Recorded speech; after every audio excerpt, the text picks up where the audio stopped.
मैं सड़क के किनारे भीख मांगती थी तो अच्छे खासे पैसे मिल जाते थे। लेकिन हम फकीरों में पैसे की हवस इतनी ज्यादा होती है कि जो कुछ भी मिल जाए, कम ही लगता है। मैं दिन भर के हारे घर लौटती तो बिस्तर पर लेटते ही सो जाती। पति को देखकर मेरा पारा चढ़ जाता था। मैं अपनी झोपड़ी में आते ही बर्तन उठा उठाकर फेंकने लग जाती और अपने पति से लड़ती, क्यों दिन भर ऐसी पड़ा रहता है, तू भी तो कुछ काम करो। देखकर तरह मैं दिन भर मेहनत करती हूँ, भीख मांगकर लाती हूँ, मगर तेरे मुंह तो मस्त लगा हुआ है। मेरा पति मुझे भूलकर झोपड़ी से बाहर निकल जाता और मैं जमीन पर बैठकर मांगकर लाया हुआ खाना खाती। हमारा खाना गरीब लोगों से अच्छा ही होता था। उनको तो दाल रोटी ही नसीब होती थी कि भगवान की हम पर इतनी कृपा थी कि हर रोज हमारी जीव को नया नया खाना चखने को मिलता था। जिंदगी यूं ही गुजर रही थी। एक बहुत ही अजीब हादसा मेरी जिंदगी में हुआ। एक दिन मैं रूटीन के अनुसार मुंह छुपाकर भीख मांग रही थी, जब मेरी नजर बाजार से निकलती हुई एक औरत पर पड़ी। सड़क पर आते आते हैं वो औरत दर्द से तड़पने लगी थी और भागती हुई उसके पास गई तो वह मुझे हाथ जोड़कर विनती करने लगी कि दीदी प्लीज मेरी मदद करो, मेरी डिलीवरी का समय हो चुका है। और औरत को पकड़कर अपनी झोपड़ी में ले आई जो शहर के बीचों बीच में ही थी। मेरी दो जो पड़ी थी इस झोपड़ी में मांग मांग कर सामान इकट्ठा करती और शाम होते ही मैं अपनी रहने वाली झोपड़ी में चली जाया करती थी। कुछ ही देर के बाद उस औरत ने एक बच्चे को जन्म दिया तो मैं लालच में आ गई। मैंने उस औरत को नहीं छोड़ा और उसका बच्चा जल्दी से अपनी चादर में छुपा लिया। और भाई मुझे नहीं मालूम था कि वह औरत मुझे कभी जिंदगी में दोबारा मिलेगी भी या नहीं। लेकिन फिर मेरे साथ कुछ ऐसा हुआ था कि मेरी सारी जिंदगी बदल कर रह गई थी। अपनी झोपड़ी में आकर मैंने जब चादर हटाकर बच्चा देखा तो आंखें पथरा गई थी, क्योंकि मेरी गोद में अजीबोगरीब बच्चा पड़ा रो रहा था। मैंने उसे बच्चों को देखा तो डर के मारे चीख निकल पड़ी। मेरा पति जल्दी से भागता हुआ मेरे पास आया, बोला यह क्या है, मगर जब उसने मेरी गोद में पड़े हुए बच्चे को देखा तो उसकी भी चीज निकल गई है। बुलाई तू क्या उठा कर ले आई है? आंखों से कभी बच्चे को, अपने पति को देख रही थी। मैंने अपने पति को खामोश रहने का इशारा किया और बच्चे को चादर में छुपाकर झोपड़िया के पीछे की तरफ बने कूड़े के ढेर की तरफ चली आई और अजीबोगरीब बच्चों को भी। भाई मेरा पति मेरी सारी कार्यवाही देखकर खामोशी रहा था। फिर मैंने अपने पति को बाजार से कुछ सामान लाने के लिए भेज दिया। पति के जाने के बाद मैं झोपड़ी में लगाए और इधर उधर की काम करके अपने दिमाग से उस बच्चे के ख्याल को चटकने की कोशिश करने लगी। शाम में हम दोनों ने मांग कर लाया हुआ खाना खाया और सोने के लिए लेट गए। आज कुत्ते बहुत जोर जोर से भूख नहीं थी। कुत्तों के भौंकने की आवाज से मैं कांप उठती थी। मेरा जमीर मुझे अंदर से कठोर कहा था कि कुछ ही देर में तो कुत्ते उस बच्चों को चीर फाड़ डालेंगे। मैं बहुत बेचैन से लेटी हुई थी। जब मेरा पति बोला तो मन हम फकीर लोग हैं, उनको दुआएं देते। इतने दिन हो गए कि लोगों से उनके बच्चे छीनकर कुत्तों के सामने डालते। पति की बात सुनकर मैं कांप उठी थी। मैं जल्दी से चटाई से उठी और पड़ा था। झंडा उठाकर मेरा पति भी मेरे पीछे ही आया था। उसके हाथ में भी कुत्तों को भगाने के लिए मोटा का डंडा था। हम जल्दी से झोपड़िया के पीछे भागे थे। मैंने जल्दी से आगे बढ़कर उस बच्चे को उठा लिया था। भगवान की कृपा थी कि वो बच्चा बिल्कुल ठीक था, उसे अब तक खरोच भी नहीं आई थी। मैं उस बच्ची को झोपड़ी में नहीं आई, मैंने उसे नहीं लाया। तू लाया, मोटी से कपड़े में लपेटकर अपने साथ ले की वजह से रोने लगा। बच्चा बहुत कमजोर सा था, उसकी रीढ़ की हड्डी में एक बड़ी सी गांठ पुपरी जाने की बात अच्छा पैदाइशी को पड़ा था। उसका खुशी हुई आगे और बड़ा सा नाम। मेरा पति इस बच्चे को देखकर हंस पड़ा, बोला तुझे पूरी दुनिया से यही बच्चा चुराने को मेरा सुबह हुई तो मैं आसपास की झोपड़िया में ऐलान कर दिया कि मैं यहाँ बच्चे की पैदाइश हुई है। हमारे यहाँ बच्चा होना कोई अनोखी बात नहीं मानी जाती थी, क्योंकि हर झोपड़ी में आए दिन कोई न कोई बच्चा जरूर जन्म ले रहा होता था। एक हफ्ते में मैंने उसे नन्हे से बच्चे की देखभाल की।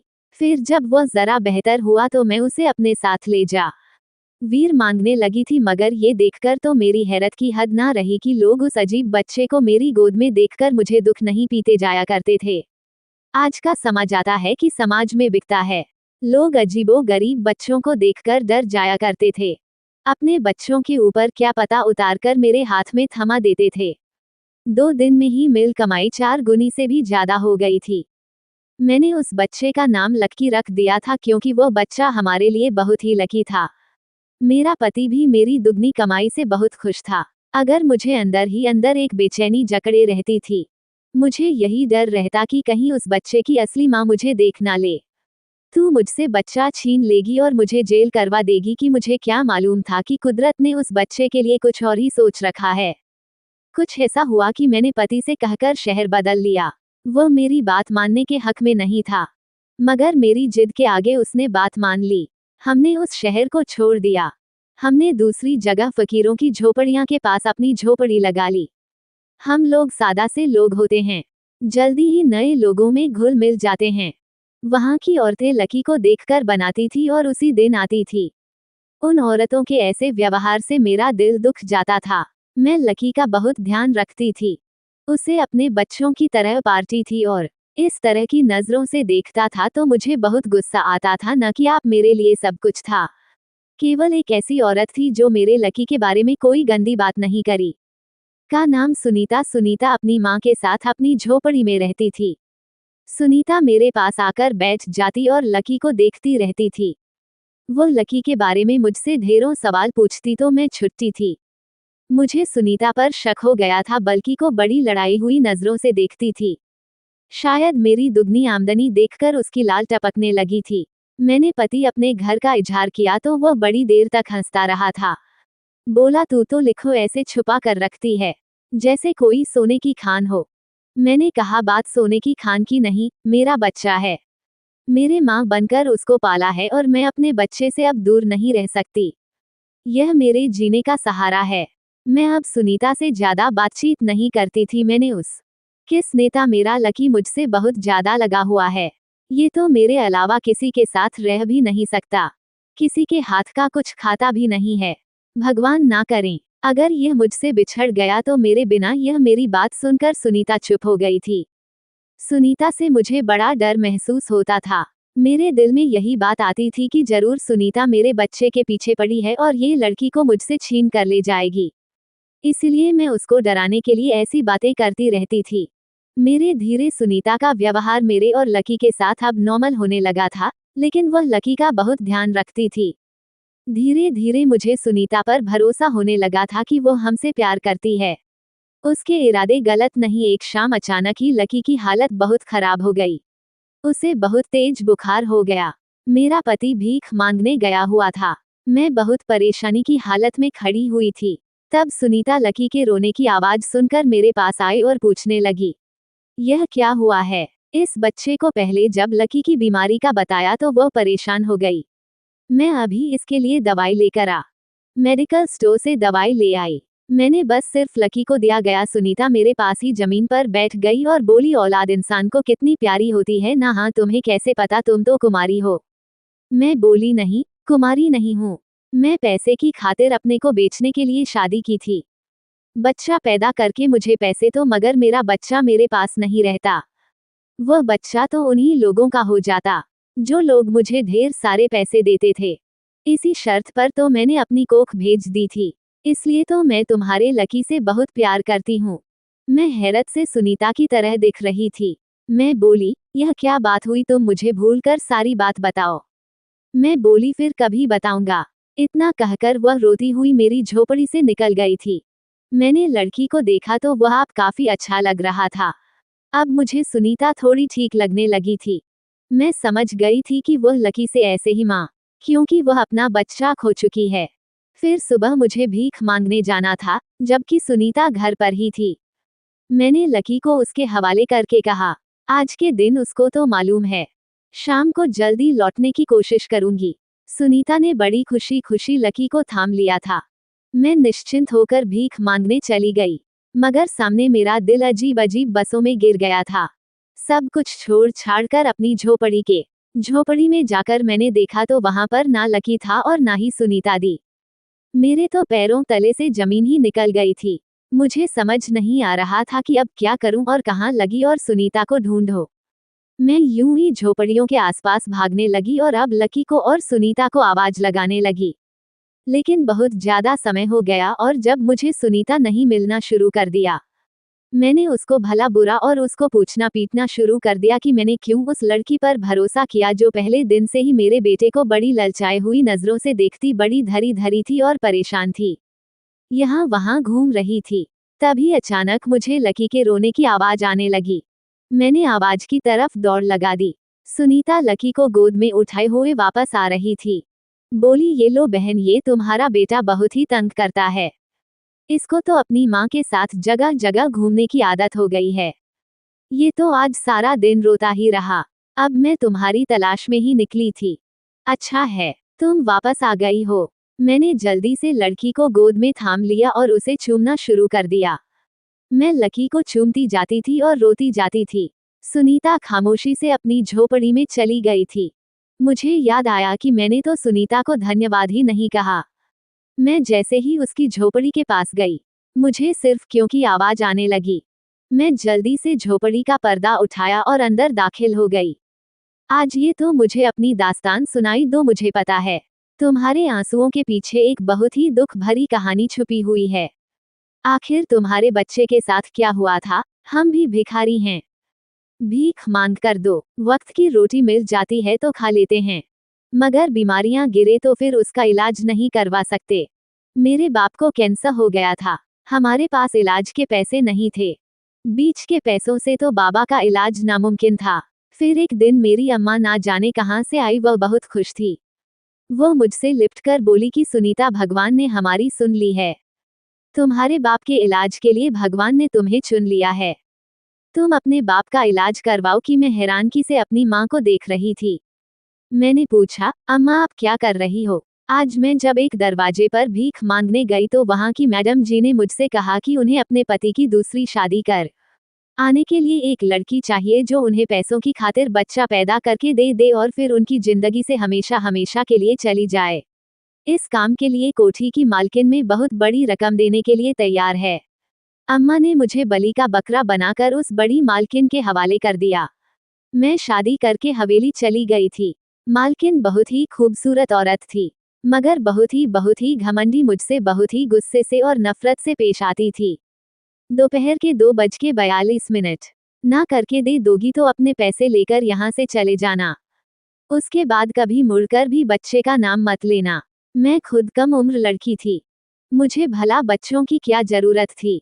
मैंने तो सिर्फ अपने बाबा के इलाज की खातिर ही इतनी बड़ी कुर्बानी दी थी। मेरी शादी मालिक से हो गई थी। उनकी उम्र 40 साल के लगभग थी। मैं बहुत ही नर्म दिल और अच्छा इंसान था। तूने मेरा बहुत ध्यान रखा। धीरे धीरे मुझ पर हकीकत खुल गई कि मालिक अपनी मौजूदा पत्नी के साथ खुश नहीं है। वो अपनी पत्नी की हरकतों से बहुत ही तंग थी। मालकिन बहुत ही तेज थी। मालकिन मेरे साथ मालिक के सामने तो बहुत अच्छे से रहती थी, मगर जैसे ही मालिक घर से बाहर जाते हैं, वो मुझ पर हुक्म चलाने लग जाती थी। मुझसे घर के काम भी करवा दी थी, अपने जूते साफ करवाती थी।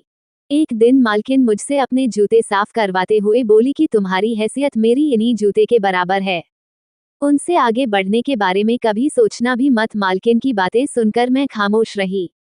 मालकिन की बातों में मुझे कोई दिलचस्पी नहीं थी। मैंने तो कभी अपनी हैसियत से सोचा ही नहीं था। मुझे तो बस पैसों से मतलब था जो मेरे बाबा के इलाज के लिए बहुत जरूरी थी। एक दिन मैंने मालिक को अपने प्रेग्नेंट होने की खुशखबरी सुनाई तो वो खुशी से फूले नहीं समाये। उन्होंने दुनिया जहां की हर खुशी मेरे कदमों में ला कर रख दी। मुझे घर की महारानी बना कर रख दिया। मुझे बेड से नीचे पैर भी नहीं रखने देते थे मालिक। बार बार फोन करके नौकरों को समझाते रहते। इन सारी बातों से मालकिन बहुत ज्यादा चढ़ गई थी। उनको लगता कि अब उनका पति उनसे छिन जाएगा। मेरे प्रेग्नेंट होने से मालकिन भी खुश थी।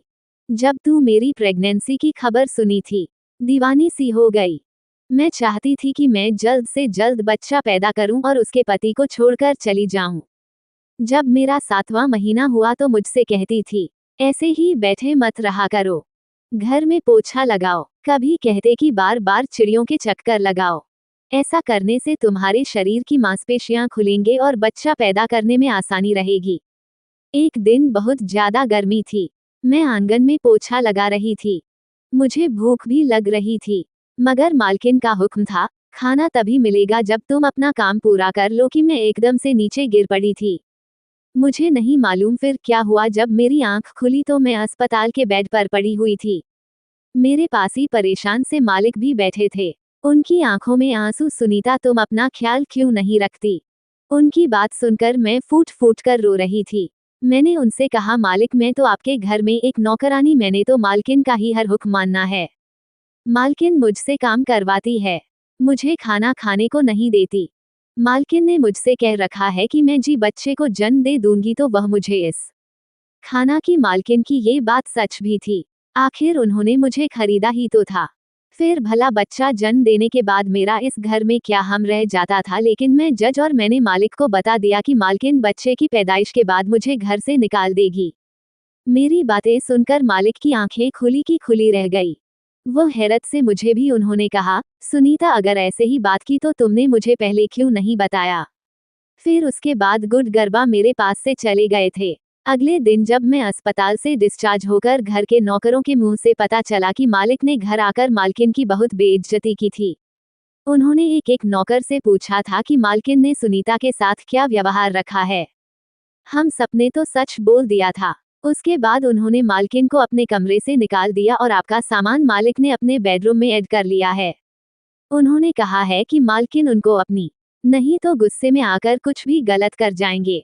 अब तो मैं बहुत ज्यादा डर गई थी। मुझे मालकिन के गुस्से से डर लग रहा था। मैंने तो कभी यह सोचा भी नहीं था ये सब कुछ हो जाएगा। मैं बहुत डरी हुई थी कि ना जाने आगे क्या होगा, मालकिन मेरे साथ क्या व्यवहार करे, कि मुझे विश्वास था कि मालकिन मुझे इस बात का बदला जरूर लेगी और मालिक अपने बिजनेस के सिलसिले में दूसरे देश चले गए। मालकिन मेरे सर पर आज हम तूफान की तरह मुझ पर चिल्ला रही थी। उन्होंने मेरी औकात मुझे याद दिलाने में 1 मिनट नहीं लगाया था। अब है ना तो मैं तुझे अपने घर में, तूने मेरे साथ क्या किया? सच कहते हैं लोग अपना उछापन दिखाई देते हैं। राम की मालकिन को देख रही थी। मैं क्या करूं, क्या ना करूं, मुझे कुछ भी समझ नहीं आ रहा था। मालकिन ने मुझे धक्के देकर घर से निकाल दिया। मैं घर से निकल आई। 2 दिन तक दरवाजे दरवाजे फिरती रही। भूख की वजह से और थकान की वजह से मेरी तबीयत बहुत खराब होने लगी थी। पर अचानक मेरी तबीयत खराब हो गई कि मुझे मालूम हो गया मेरी डिलीवरी का समय पास आ गया है। मैं भरे बाजार में एक औरत से मदद मांगने लगी। औरत मुझे लेकर अपनी झोपड़ी में चली गई। उसने मेरी मदद की। जब मैंने बच्चे को जन्म दिया तो वो औरत मुझे वहीं पर छोड़ दिया और मेरा बच्चा लेकर भाग गई। नीता की बात सुनते ही मैं सदमे में आ गई थी। मैं बोली, सुनीता क्या तुम जानती हो मैं कौन हूँ? सुनीता रोते हुए बोली, हाँ मैं जानती हूँ कि तुम कौन हो, वही औरत को जो मेरे बच्चे को लेकर भाग गई थी। मैंने तुम्हें हर जगह ढूंढा लेकिन तुम मुझे नहीं मिली। यूं ही मैं गिरती पड़ती। जब अपनी झोपड़ी में आई तो मेरी माँ ने मुझे बताया कि मालकिन ने अभी तक उन्हें 1 रुपया भी नहीं दिया था। इलाज ना आने की वजह से मेरा बाप भी मर गया था। अब मैं और मेरी माँ ही रह गई थी। मैंने जब बच्चे को जन्म दिया था तो मैं अपने बच्चों को देख लिया था। मुझे मालूम हो गया था कि मेरा बच्चा नॉर्मल बच्चा नहीं था। मुझे अपने बच्चे की बहुत चिंता थी कि ना जाने उसका कोई ख्याल भी रखता होगा या नहीं। मैं बड़ी बेबस थी। मैं और मेरी माँ अकेली थी। हमारा दुनिया में कोई नहीं था तो फिर मेरे लिए मेरे बच्चे को कौन ढूंढा? मैंने अपने भगवान के ऊपर सब कुछ छोड़ दिया और देखो उसने किस तरह से मेरा साथ दिया। तुम मेरी शक्ल भूल गई थी मगर मैं तुम्हारी शक्ल नहीं बोली थी।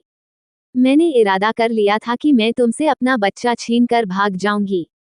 मगर जब तुमने बताया कि बच्चा तुम्हारे अलावा किसी के हाथ से कुछ खाता पीता नहीं है तो मैंने अपना इरादा बदल लिया था। मुझे अपने बच्चे की जिंदगी से ज्यादा कुछ भी प्यारा नहीं था। आज जब तुम उसे मेरे पास छोड़ कर गई थी, तुम्हें चीर के बाप के घर लेकर गई थी, मैंने सोचा कि मालिक अपने बच्चे को देखकर नर्म पड़ जाएगा और भाई इसके इलाज के लिए मुझे पैसे दे देगा। मगर मुझे मालकिन ही मिली थी। उसे धक्के देकर घर से निकलवा दिया। मैं सुनीता की बातें सुनकर दंग रह गई थी। बेचारी ने छोटी सी उम्र में क्या कुछ नहीं कहा था। मैं बोली, तुम चिंता मत कर, तेरा मुकदमा। मैं हंस पड़ी थी। ऐसा लगा जैसे वो हंसते हंसते रो रही हूँ। मैं उसके मालिक का नाम पूछा तो उसने मलिक का नाम सेठ मनोहर बताया था। मुझे पता था कि मैं आगे क्या करना है। मैंने सेठ मनोहर के ऑफिस को तलाश करना शुरू कर दी। मुझे ऑफिस ढूंढने में इतनी ज्यादा मेहनत नहीं करनी पड़ी थी। जितनी मेहनत ऑफिस में दाखिल होने के लिए करनी पड़ी थी, उसी कारण को कौन ऑफिस में घुसने देते। फ्रीडम सुबह सवेरे ही उस ऑफिस के बाहर जाकर खड़ी हो गई। मुझे मालूम था कि जो भी सबसे बड़ी गाड़ी ऑफिस में आएगी, वही सीट पर मेरा ये तीर निशाने पर बैठा था। अब मुझे वही करना था जो मैं सोच। जैसे ही सीट अपनी गाड़ी से निकला, मैं चिल्ला उठी कि सेठ जी, मैं आपकी पत्नी सुनीता का पता जानती हूँ। सीट के चलते कदम रुक गए थे। अपने आसपास चलते हुए के बीच से निकलकर मेरे पास आया था और मुझसे पूछा, तुम क्या जानती हो सुनीता के बारे में। मैंने कहा कि आप खुद चलिए और खुद अपनी आंखों से देख ले। बिना सोचे समझे ही मेरे साथ चल पड़ा था। उसकी गाड़ी जब झोपड़ी के बाहर रुकी तो सुनीता भी बाहर खड़ी थी। वो अपने मालिक को देखकर रोते हुए उनकी तरफ भागी थी। सीट भी जल्दी से आगे। सुनीता बहुत देर तक होती रही थी। तुम मुझे छोड़कर अपने आशिक के साथ क्यों भाग गई थी? तुम्हें तलाक चाहिए थी तो मुझे बता देती। तब सुनीता और जोर जोर से रोने लगी थी। उसने रोते रोते सारी कहानी सुनकर सेठ जी की आंखों में आंसू आ गए थे। मैंने सुनीता का बेटा सुनीता की गोद में तेरी अजब। सुनीता ने अपना बच्चा सेठ जी के सामने किया। अपने बच्चों को देखकर सेठ जी के चेहरे पर दर्द उभर आया था। उन्होंने अपने बेटे को गोद में उठा लिया और अपने बेटे को चुन चुन कर रोते रहे। सुनीता को और अपने बच्चे को अपने साथ ले गया। अकेली रह गई थी को याद करके रोती रहती थी।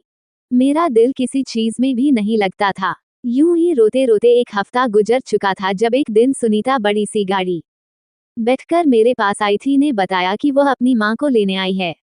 सुनीता ने बताया कि मालकिन ने खुद ही मालिक से तलाक ले ली है और वो हमारा घर छोड़कर चली गई है। मुझे बहुत खुशी हुई थी कि चलो सुनीता का घर बस गया था।